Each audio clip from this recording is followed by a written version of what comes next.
Haddad, cofondatrice, un groupe d'études juives destiné à la jeunesse, explorer les textes et les traditions du judaïsme. On va y revenir, mais j'aimerais d'abord que vous vous présentez un petit peu. On sait que vous deviez venir en binôme aujourd'hui avec Anna Klarsfeld. Vous avez fait ce projet en commun. Comment vous vous êtes rencontrées toutes les deux ?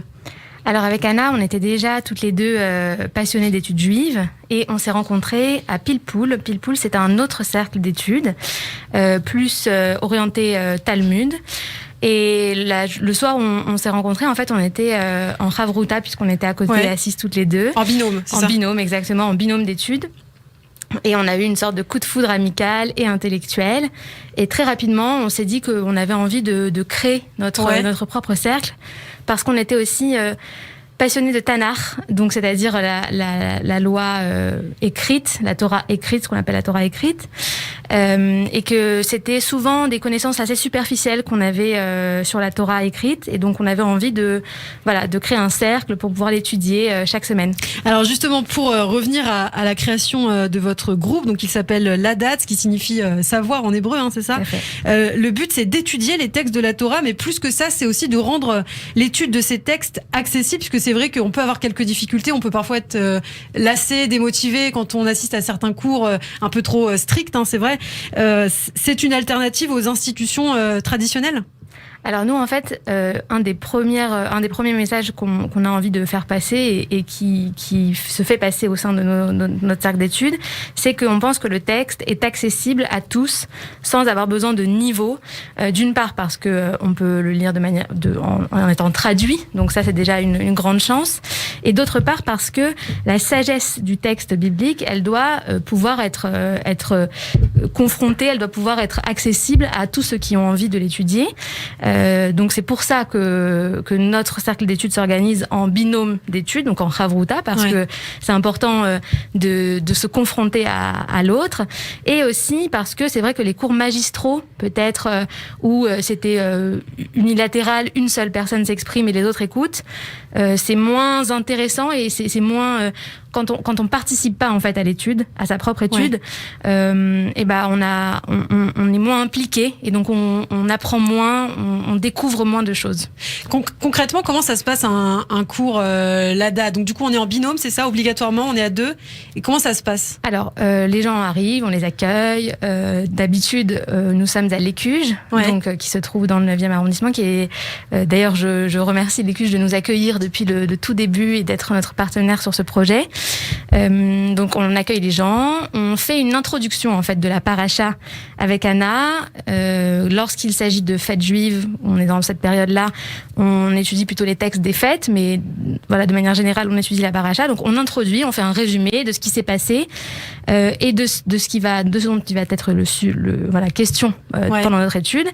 Et ensuite, les gens se mettent en binôme. On a aussi une trame de questions pour les aider à étudier ensemble, pour les orienter vers les interrogations intéressantes, les choses qu'on pourrait soulever dans le texte. Ensuite, on met en commun, donc chacun parle de ce qu'il a trouvé d'intéressant, et c'est un débat après. Voilà, c'est ça. Exactement. C'est une partie qui est toujours très enrichissante parce que les gens voient toujours des choses que nous on n'avait pas vues, ils échangent et c'est un moment qui est particulièrement apprécié. Et ensuite nous on conclut avec des textes qu'on a apportés, d'autres sources, notamment du Talmud, des commentaires, des midrashim, donc des histoires rabbiniques. Et le cours se termine. Ça dure assez longtemps d'habitude parce que ça prend du temps. Combien de temps ? À peu près 1 heure, 1 heure et demie ? Plus 2 heures, oui.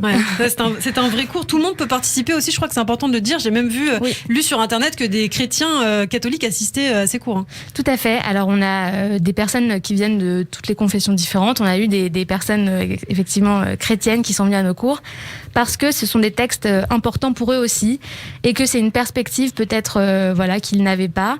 En fait, cette sagesse, on a envie de la rendre accessible, enfin en tout cas de pouvoir permettre aux gens de la lire quel qu'il soit et pour pouvoir l'utiliser dans leur vie aussi, c'est ça qui compte. Et au niveau de la tranche d'âge, c'est plus des jeunes, c'est ça ? Oui. C'est pour les jeunes. C'est un cercle d'études fait pour les jeunes. Oui. Alors on parle aussi de la place des femmes dans le judaïsme. C'est aussi quelque chose, je crois, qui vous tient particulièrement à cœur. En tant que femme juive, on doit pouvoir s'intéresser à ces textes. C'est aussi le message que vous voulez faire passer. On a le droit de pas s'y intéresser en tant que femme et en tant qu'homme. On a le droit de pas avoir envie de s'y intéresser.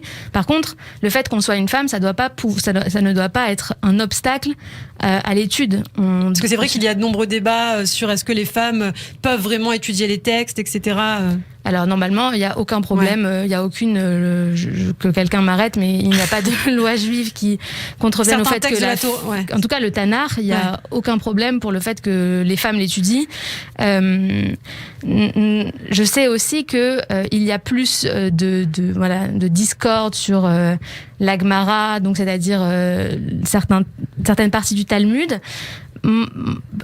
Personnellement, je pense que l'étude doit être accessible à tous.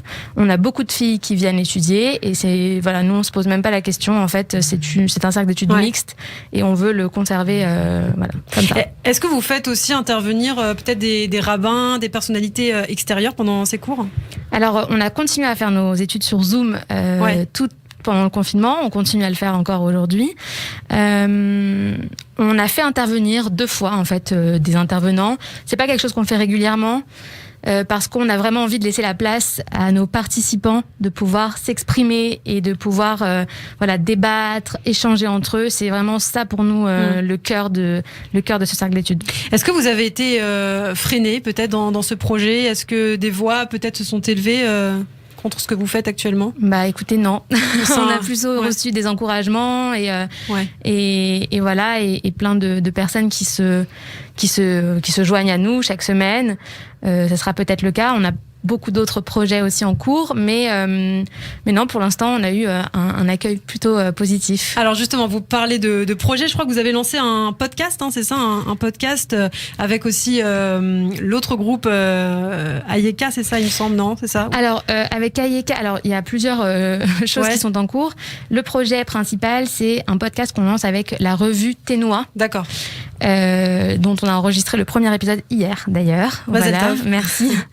Et qui sortira incessamment sous peu. Donc un podcast sur l'actualité et comment on pourrait la voir à l'aune de la tradition juive. Et qui sera accessible gratuitement Qui sera accessible sur le site de Ténois. D'accord. Voilà. Ok. Est-ce que vous avez d'autres projets en cours ? Alors on a d'autres projets en cours. Ouais. On réfléchit à plusieurs autres formats. On continue d'alimenter nos réseaux sociaux. C'est vrai qu'on faisait des podcasts pendant le confinement sur chaque paracha. On a envie de continuer à étudier avec les gens qui nous suivent et à proposer plein de choses. Et là, nous sommes en confinement. Du coup, pour, par exemple, assister à un des cours de l'ADAT, il faut s'inscrire, c'est ça, avec un code via Zoom, c'est ça ? Exactement. Donc, on a notre page, c'est l'ADAT. Vous pouvez aussi nous trouver à Torah with Anna, parce que c'est le nom de notre cours, en fait. D'accord. Et chaque semaine, on publie les événements pour s'inscrire à l'étude. Alors pour terminer, Anna, peut-être un conseil, par exemple, si moi je souhaite me mettre à la pratique de la Torah, étudier un personnage de la Torah, comment vous me conseillez de commencer ? Alors déjà, je vous conseille de venir à notre cours le mercredi soir. C'est tous les mercredis soirs ? Tous les mercredis soirs. En ce moment, c'est à 21h sur Zoom. Ce que je pense qu'il y a une chose qui est très importante, c'est d'étudier ensemble. Donc, parce que c'est très difficile d'étudier seul et de commencer, de partir de rien. Donc, assister à des cercles d'études, ça c'est bien. Se trouver un binôme d'études avec qui on étudie, par exemple, un livre des prophètes, le livre de Samuel, le livre de Josué. On peut trouver quelqu'un avec qui étudier. Il y a des super plateformes qui existent, comme Sefaria, par exemple, qui est une plateforme géniale sur laquelle on trouve tous les textes de la tradition juive, autant le Talmud que le Tanakh, avec les commentaires, les commentateurs. Souvent, tout est traduit en anglais. Donc, c'est vraiment génial. Je conseille cette plateforme. Voilà, c'est un bon début déjà. Et merci beaucoup, Anna. Donc, on vous retrouve tous les mercredis à 21h, c'est ça, sur la plateforme Zoom pour l'instant, jusqu'à la fin du confinement. On espère bientôt de retour dans la réalité pour être au plus proche des uns et des autres. Merci beaucoup, Anna Gourdikian.